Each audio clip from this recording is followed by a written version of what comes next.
Yeah, we've done a pretty good job keeping them. This guy right here. No, Yoker. this guy, Yoker. Bruce Campbell. Making a comeback. Hells yeah. Ow!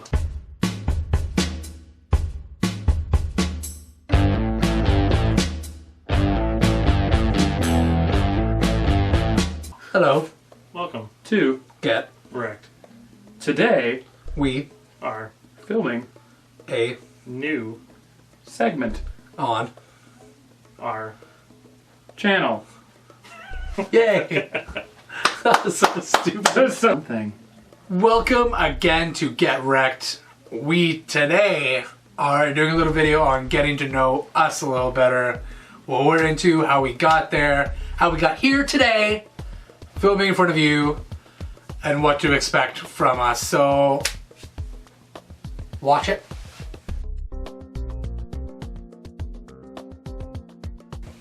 I would say initially it was the Tim Burton Batman movies were like my first big like Batman DC comic book kind of experience.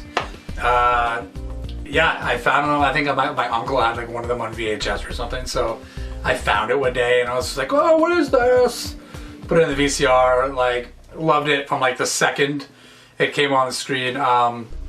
So there was that. So instantly into DC comics, everything like that. And then literally later on, it was watching really old, terrible horror movies on VHS. Really cheesy 90s Nightmare on Elm Street, Friday the 13th, Halloween movies, because we lived down the road from this really terrible VHS rental store. And me and my buddy would walk there and we just have like change that we stole from our parents' cars. That's all we could afford. So we just got these terrible horror movie VHS tapes and watched them, and I just became hooked on like horror movies and everything like that. probably started off with horror movies, I would have to say. Started with like the old cheesy horror movies. I even remember going down to like the video store, and I had to get my parents to go down there and tell them that I could rent what I wanted because I was underage.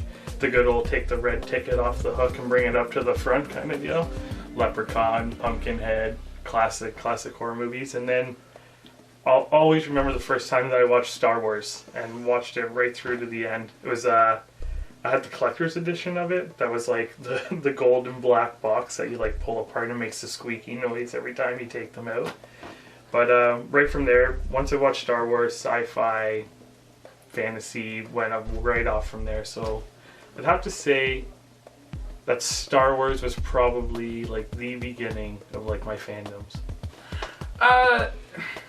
That's a really good question. I remember as a small kid, I had a giant Betamax collection that may or may not have been pirated by my father, but every single recorded Betamax had 2 movies on it. So I remember I could literally put in Star Wars A New Hope and be able to watch it straight through all the way and finish off Empire Strikes Back on one tape.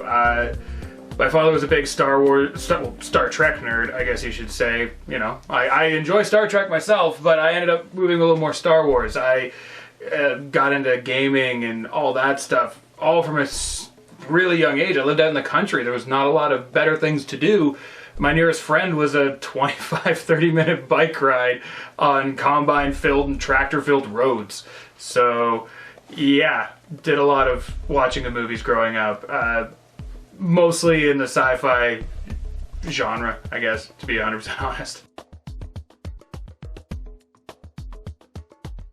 My first really big system that I played like the most of was actually Sega Saturn. Yeah, kind of hard admitting that. But the games I loved the most were, there was like an Iron Man and Man-O-War game where you could be Iron Man and Man-O-War, and it's just a side-scroller adventure game, and it was like, compared to what we play now, it was probably just like the worst thing ever, but at the time it was like the game to play. Virtual Fighter, Virtual Cop, those games were like, you know, like my source of childhood, really. And then going to the next system, which I got, was N64, wrestling games by the company THQ. So WWE No Mercy, WWE WrestleMania 2000, NWO versus WCW Revenge, NWO versus WCW World Tour. All those like wrestling games for the N64 were like my bread and butter at the time. Like if that was a job, it could have been a job because I did like 8 hours a day minimum plus overtime. So I was quite committed to my job at that age. Not so much anymore, because my job is not playing N64 now. Tell you what wasn't my game. Echo the Dolphin. I could not jump that first rock in the game ever, whenever I tried. But I came through. I started gaming Super Nintendo. I'd say I've tried Mario, but Super Nintendo is what got me into the gaming. Mortal Kombat series for sure, like right through. And then once the N64 came out, that's when you could tell for sure that the social life was out the window. The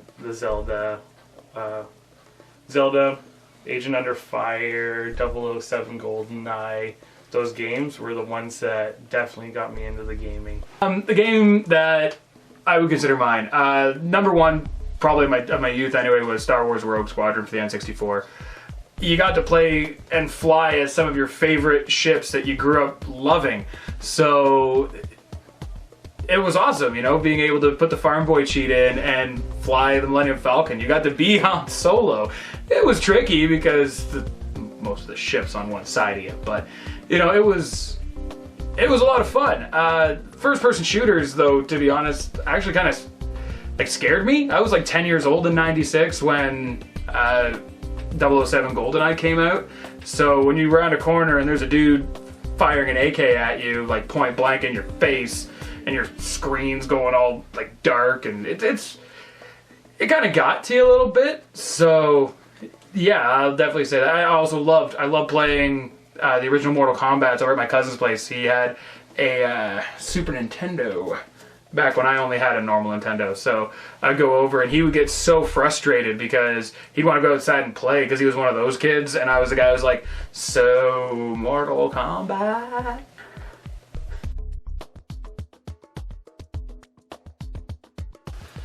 I would say my tastes differ. Like, I still really love like the 90s and 80s cheesy horror movies and the movies that kind of like resemble them nowadays.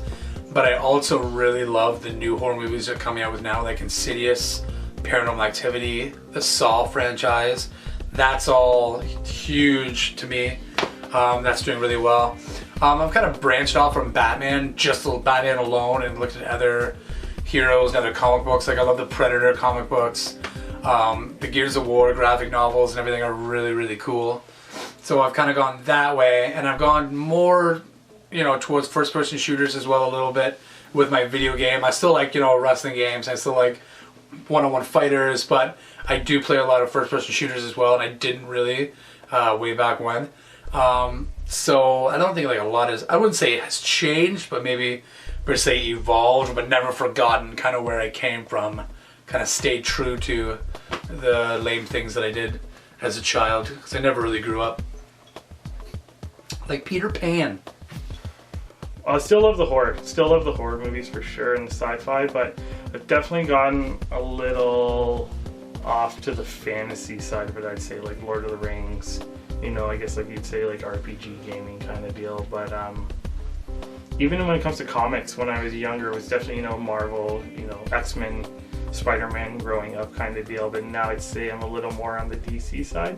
I still love all that stuff, but I've just probably broadened my horizons on what I enjoy now, you know.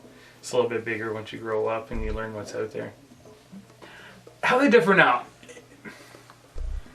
I guess if you want to think gaming, it definitely differed a little bit. I was able to move past my fear of first-person shooters and people being right in your face, and now that's honestly some of the only games that I play now. I haven't played a lot of jet games or flight sims in a while, but whenever I'm playing Battlefield, I always end up being like one of the better pilots on my team, so I do still stray for those. But yeah, like I guess like my love of Star Wars growing up definitely pulled me still even further into sci-fi and even a little more fantasy. Lately, I ended up doing something that I never thought I would do, and I ended up absolutely loving it. I have a buddy who's been just on my case for years to try out D&D, and I was completely hesitant, but I played around with him. I was there for 3 or 4 hours, and I didn't want it to end, but the mall that we play in like a side room there was closing, so we had to. And I'm like, but I want to slay more orcs. Why can't I? So yeah, I would definitely say that the me from childhood to compared to the me now, it definitely has changed yet stayed along the same path for sure.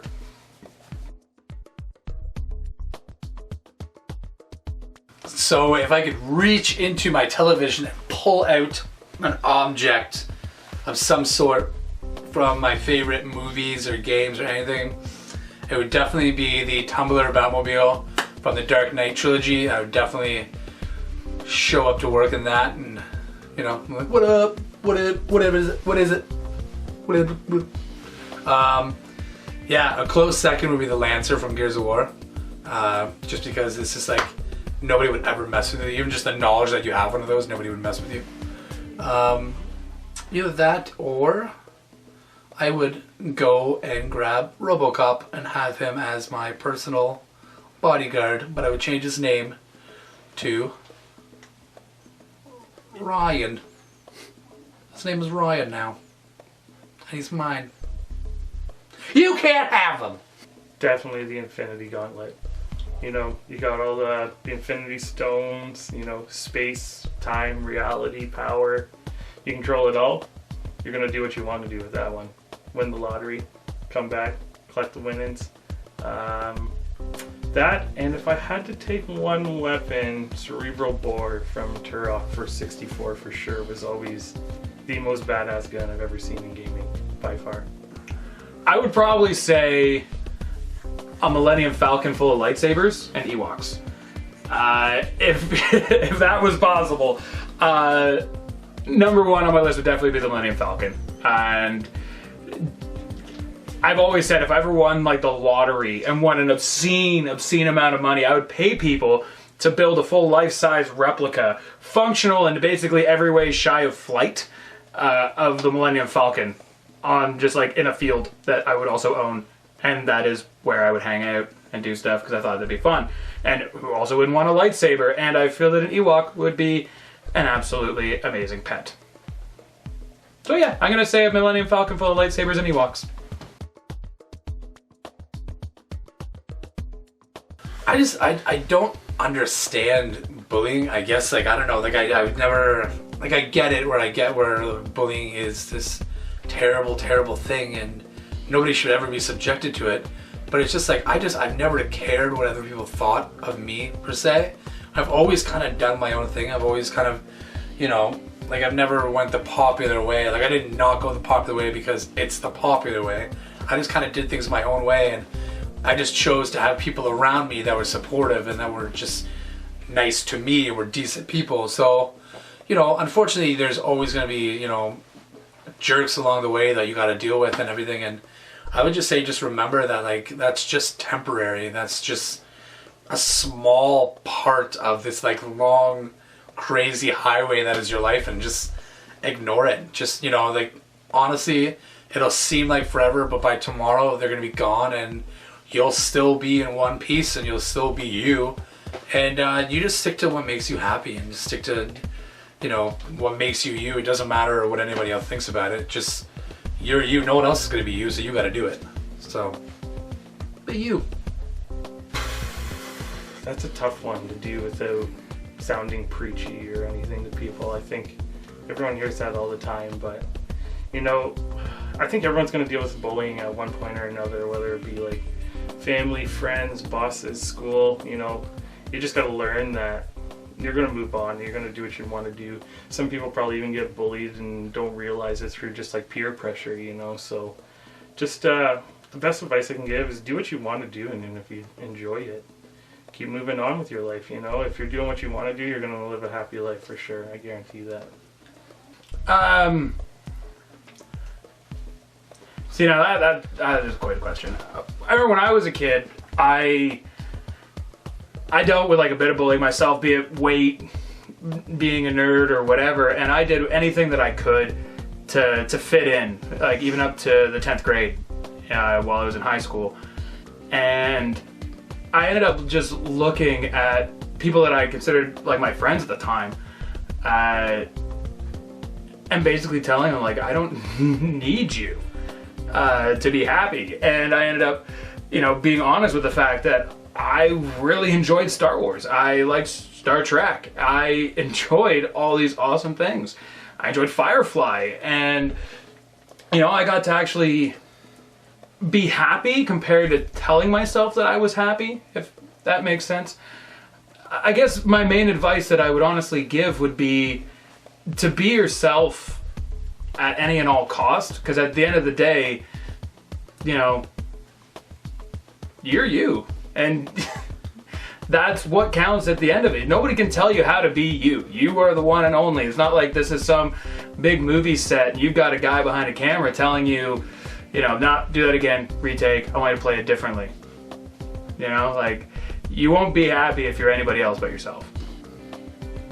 Alright guys, thanks for swinging by and watching our Q&A and getting to know us a little better. And why don't you light up that comment section? Let us know some of the games that you loved growing up, some of the movies that you enjoyed the most, and what you think of Mitch, a guy. Yeah. I feel like they know too much now. I'm not comfortable with this. They know too much. You must now all die. I'm sorry, but Mitch said it, not us. it's how it has to be. This is the way of life. Get wrecked! But leave a like and subscribe first.